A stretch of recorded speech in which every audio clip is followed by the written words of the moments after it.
So in this video I am going to reveal the strategy that I have been using for the past 1 year profitably। और इस video में मैं सारे step wise process को बताऊंगा, अपने 10 step process को, जिसे आप फॉलो करके एक प्रॉफिटेबल ट्रेडिंग सेटअप इजीली बना सकते हैं, जिसको अगर आप स्ट्रिक्टली फॉलो करेंगे तो आई कैन गारंटी कि you will be profitable from that.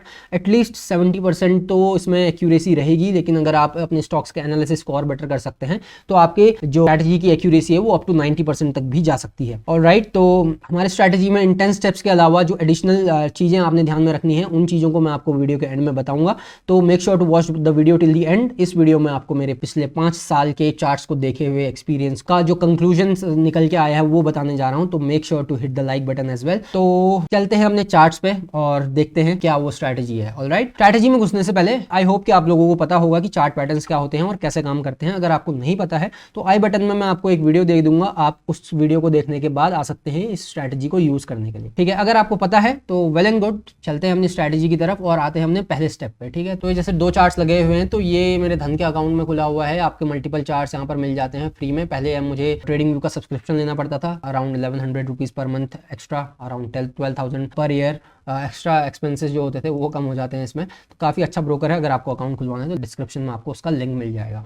ठीक है, तो पहला स्टेप क्या है हमारा? सबसे पहले हमने देखना है किसी भी स्ट्रैटेजी पे हमने क्या करना होता है, टाइम फ्रेम। क्या टाइम फ्रेम में हमने ट्रेड करना है? तो अगर आप स्विंग ट्रेड करते हैं तो आपको देखना पड़ेगा डेली पे आपको लेवल्स ड्रॉ करने पड़ेंगे, फिर 1 आवर में आके आप ट्रेड एंट्रीज ले सकते हैं। लेकिन हम अभी इंट्राडे की बात कर रहे हैं, तो इंट्राडे में क्या होगा, 1 आवर या डेली पे हम मेजर लेवल्स को ड्रॉ करेंगे और एंट्री कहाँ जाके लेंगे, 5 मिनट के चार्ट पे। ठीक है, तो कभी कोई भी रैंडम जगह पे अगर हम जाते हैं, हर दिन कोई ना कोई पैटर्न अगर ज़रूर बना होता है।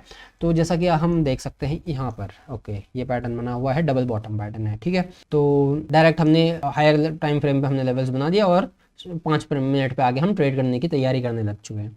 ठीक है, अब इसमें आता है सेकंड पॉइंट हमारी स्ट्रैटेजी का, size of the pattern. Size मतलब कितना बड़ा पैटर्न बना हुआ है। अगर 2 घंटे उस पैटर्न को बनने में टोटल लग चुके हैं, तो इंट्राडे में हम 6 घंटे के लिए मार्केट ओपन होती है, तो 2 घंटे अगर एक पैटर्न को बनने में लग गए हैं तो उसके बाद जो उसका ब्रेकआउट का मूवमेंट होगा वो उतना ज़्यादा नहीं होगा, क्योंकि ऑलरेडी स्टॉक जो है पिछले दिन भर के मूवमेंट में बहुत ज़्यादा कर चुका होगा।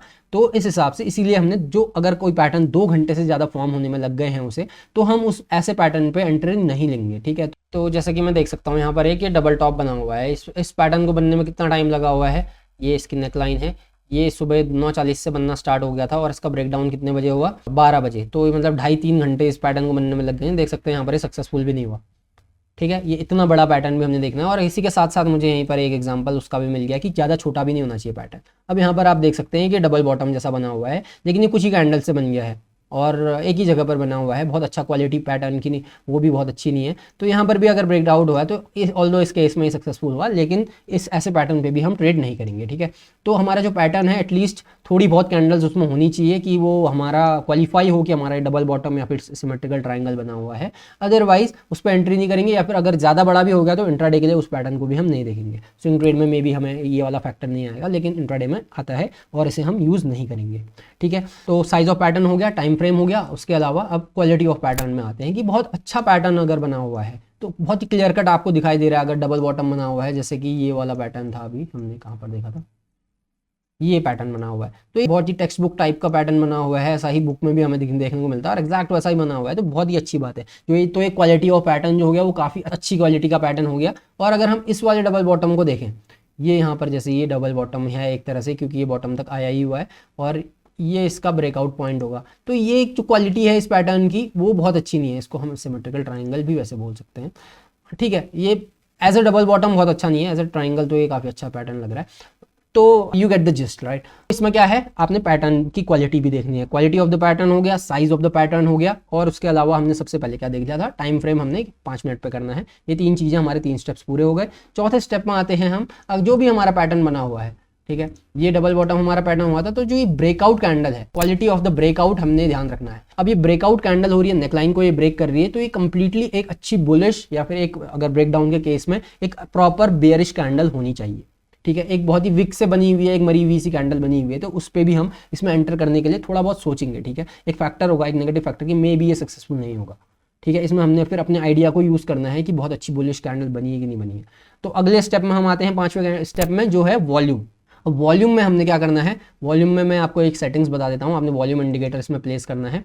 और वॉल्यूम इंडिकेटर की सेटिंग्स में जाके आप देखेंगे कि वॉल्यूम एमए लिखा हुआ है, इसको चेक कर लेना है, ठीक है। इससे वॉल्यूम के ऊपर एक लाइन आ जाएगी और इसके जो साइज़ है एमए लेंथ जो है वो 20 ही रहने देनी है हमने डिफ़ॉल्ट।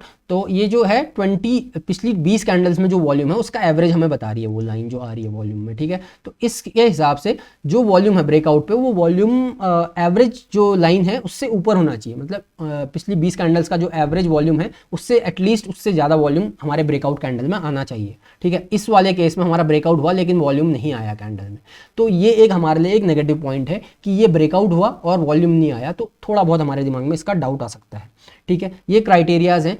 अब कहाँ पर इन क्राइटेरियाज को हमने अवॉइड कहाँ पर करना है, जैसे कि इसमें अगर बहुत अच्छी क्वालिटी का पैटर्न मुझे दिखाई दे रहा है, मुझे बहुत श्योर हो रहा है बहुत अच्छा ब्रेकआउट हुआ है, लेकिन थोड़ा स्लाइटली कम इसमें वॉल्यूम आया, तो मे भी कहीं पर हम एक उसको इग्नोर भी कर सकते हैं। फॉर एग्जांपल मान लेते हैं इसी पैटर्न में अगर यहाँ पर कोई सपोर्ट लेवल था, एक बड़े लेवल पे जो हमने 1 आवर पे हम एनालिसिस कर रहे हैं, अगर वो लेवल यहाँ पर बड़ा लेवल पे था उस पर बन रहा है लेकिन वॉल्यूम नहीं आया, तो मे भी वहाँ पर हम इग्नोर कर सकते हैं, ठीक है। इसमें हमने अपना थोड़ा डिस्क्रेशन यूज़ करना पड़ेगा जो कि धीरे धीरे एक्सपीरियंस के साथ आपको इसमें आएगा, ठीक है। ये क्राइटेरिया भी हो गया, कैंडल ब्रेकआउट जो है कैंडल अच्छा साइज का होना चाहिए और दूसरा वॉल्यूम अच्छा होना चाहिए। अब अगले पॉइंट जो है हमारा, जो ब्रेकआउट कैंडल है वो बहुत बड़ी नहीं होनी चाहिए जिससे कि हमारा रिस्क रिवॉर्ड खराब हो जाए। तो हमारा अगला पॉइंट है रिस्क रिवॉर्ड। जैसे कि अगर हम मान लेते हैं कि ये वाली कैंडल अगर इतनी बड़ी बन जाती, सीधे यहाँ बन जाती, ये तो हमने इसमें लॉन्ग पोजिशन बनाई हुई है और 1:1.5 का हम टारगेट ले रहे हैं, तो इस हिसाब से हमारा इसमें टारगेट हिट हो जाता ना, हाँ ठीक है, इसमें हमारा टारगेट हिट हो जाता। लेकिन अगर मान लेते हैं हमारा जो ये कैंडल है ब्रेकआउट कैंडल ही थोड़ी बड़ी बन गई और यहाँ पर तक इसका पूरा मूवमेंट हो गया।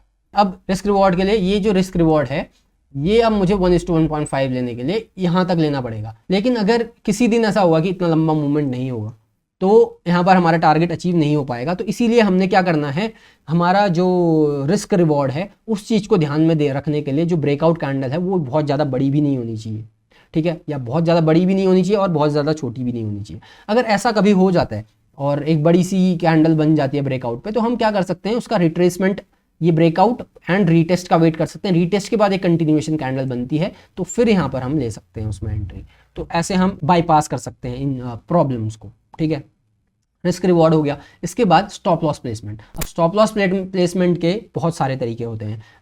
आप एवरेज टू रेंज का यूज़ भी कर सकते हैं, लेकिन इस स्ट्रैटेजी के हिसाब से मैं कैसे यूज़ करता हूँ कि जो भी पिछला स्विंग लो था, जैसे कि ये ब्रेकआउट हुआ है तो लास्ट रेड कैंडल जो थी उसके नीचे मैं थोड़ा बहुत अंदाजे से यहाँ पर लगा सकते हैं। स्विंग लो के नीचे मैंने इसमें लगा दिया स्टॉप लॉस और 1:1.5 रिस्क रिवॉर्ड एटलीस्ट। उसके बाद की ट्रेलिंग और उसके आगे के प्रॉफिट्स को अगर आप कर सकते हैं तो वेल एंड गुड है। वो आपकी स्किल पे डिपेंड करता है कि आप कितना ज़्यादा फिर उसके बाद प्रॉफिट ले सकते हैं। और वो स्किल्स कब डेवलप होंगी, जब आप अपना फोकस्ड अप्रोच रखोगे और एक सिर्फ कुछ ही स्टॉक्स को एनालाइज करोगे, तो तभी जाके वो चीज़ें आएंगी।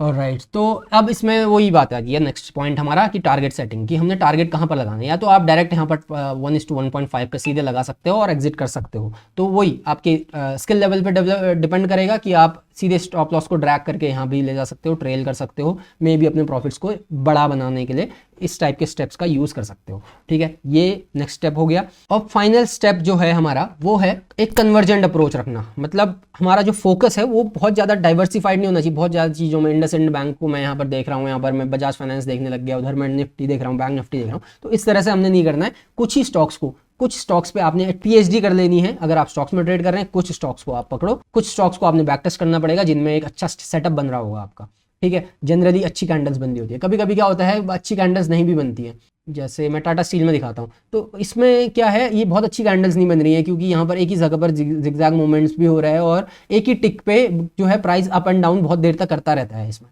तो ऐसे में अगर आप पैटर्न्स ढूंढेंगे तो ये बहुत ज़्यादा इफेक्टिव नहीं होंगे। तो आपको वो भी देखना है कि ये पैटर्न्स कौन से स्टॉक्स में ज़्यादा अच्छा काम करते हैं। फॉर एग्जांपल ये इंडसइंड बैंक मैंने इससे पहले खोला हुआ था, इंडसइंड बैंक में काफ़ी अच्छा ये काम करता है। या फिर आप बजाज फाइनेंस को ले लो, बजाज फाइनेंस में बहुत अच्छा काम करता है। मैं भी कुछ ही स्टॉक्स में इनमें ट्रेड करता हूँ और बहुत ही कम, अगर एक या दो स्टॉक्स ले लिए तो that becomes enough for me, एक ही ट्रेड लेने के बाद भी, ठीक है। तो आपको ऑलमोस्ट 70 to 80% हर स्टॉक में, अच्छे स्टॉक्स में आपको मिल जाएगी एक्यूरेसी। फॉर एग्जांपल मैंने आपको बता दिया इंडसइंड और बजाज फाइनेंस पे आप डायरेक्ट ट्राई कर सकते हैं। और आप अपने एनालिसिस को थोड़ा और ज़्यादा स्ट्रॉन्ग बनाना है और ज़्यादा चार्ट्स को ऑब्जर्व करते रहेंगे, इनकी बैक टेस्टिंग, फॉरवर्ड टेस्टिंग, सब चीज़ें आप इसमें करेंगे तो उसके बाद आप अपनी एक्यूरेसी को अप टू 90% भी लेके जा सकते हो। ठीक है। अगर आपको ये स्ट्रैटेजी पे बेस्ड ट्रेड्स का एनालिसिस चाहिए तो आप हमारे प्री टेलीग्राम चैनल को चेक कर सकते हो, आपको लिंक डिस्क्रिप्शन में मिल जाएगा। उस टेलीग्राम चैनल को ज्वाइन करके आप इनके एनालिसिस, इस स्ट्रैटेजी के बेस्ड एनालिसिस को आप डेली मॉनिटर कर सकते हो, डेली हमारे एनालिसिस को चेक करके इस सेटअप को अपना सेटअप बना सकते हो और इस पे के बेस पे आप ट्रेड कर सकते हो। आई होप ये वीडियो आप लोगों को हेल्प करेगा एंड आई होप आप लोगों में से कुछ लोग एटलीस्ट इस स्ट्रैटेजी को मास्टर करने की कोशिश करेंगे और थोड़ा बहुत चेक करेंगे। ज्यादा डिटेल्स के लिए make sure to follow traded. और धन में आपको अगर डीमैट अकाउंट खुलवाना है तो डिस्क्रिप्शन में आपको लिंक मिल जाएगा, धन में आप अकाउंट खोल के ऐसे प्रीमियम फीचर्स का यूज कर सकते हैं। और भी बहुत सारे प्रीमियम फीचर्स हैं जिनके लिए मैं एक शॉर्ट वीडियोस बनाते रहता हूं, आप वो भी चेकआउट कर सकते हैं। अगर आपको वीडियो पसंद आया तो वीडियो को लाइक करना ना भूलें। तो I will see you guys in the analysis videos. Take care.